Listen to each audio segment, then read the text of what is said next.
What about we can get more into the entrepreneurship topics, but this is more for my personal curiosity. Hopefully, the listeners find it interesting too. Just what's going on in the world of shipping? What are you guys seeing? I mean, any like macro type trends around? I mean, to me, it seems like shipping would be like an indicator around demand globally, or like even inflation. Maybe just looking at what's happening. Not like things change much on a daily basis or even a weekly basis, right? Things kind of like shift slowly. Every once in a while, there's a big event. There's a black swan that kind of like changes things overnight. COVID was the black swan, right? Um, the Russian invasion of Ukraine was kind of a black swan. So there are some of those things, but if I had to kind of give like a high level rundown, it would be that uh, on the consumer side, things are a lot slower than they were during the COVID boom. So the container business is slower. The dry bulk business is a little slower, a lot slower. The uh, sector that's doing the best right now, the two sectors that are doing the best would be LPG and tankers.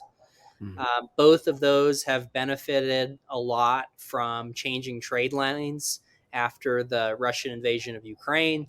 So, basically, a lot of countries didn't want to buy from Russia anymore. So, those products had to go, for example, to India or to China instead of going to Poland or Germany or the UK.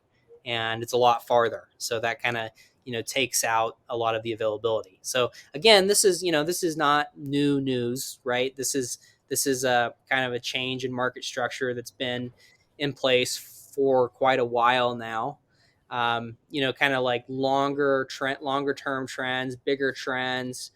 You've got LNG, where you're expected to have a continuous demand growth in the future. It's supposed to be the transition fuel, right, to get through the energy transition plans.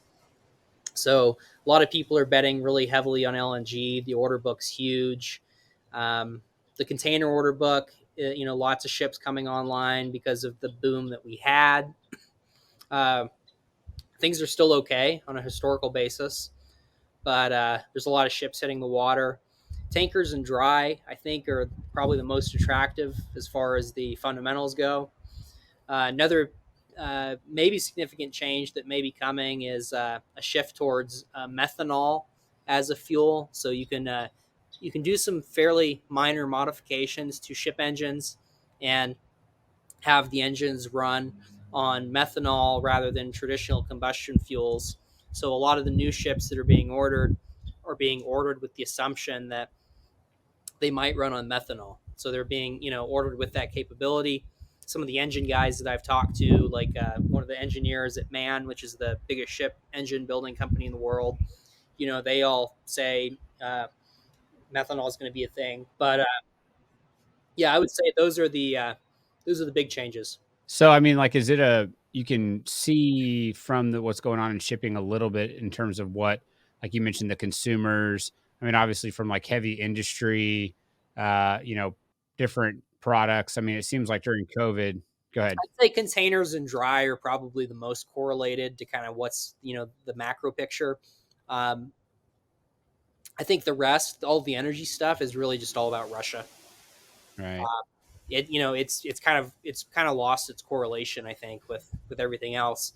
On the tanker side, obviously supply changes. If OPEC cuts a lot more, that's bad for tankers, right? Hmm. Um, the thing that, yeah, if you think about, okay, well, the thing that makes containers work is lots of container ships, is lots of containers full of products. So China needs to be exporting products, right?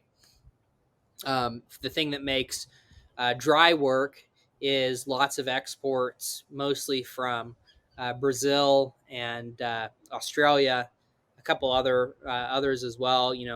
Argentina, uh, Indonesia. Those would be some of the big grain exporters. There's some other stuff like rubber coming out of Indonesia, coal coming out of Indonesia, but they're a function of exports, right? Like all of these shipping trades, they're not so much a function of demand as they are a function of supply. At least the rates are, right? And of course, demand influences supply eventually.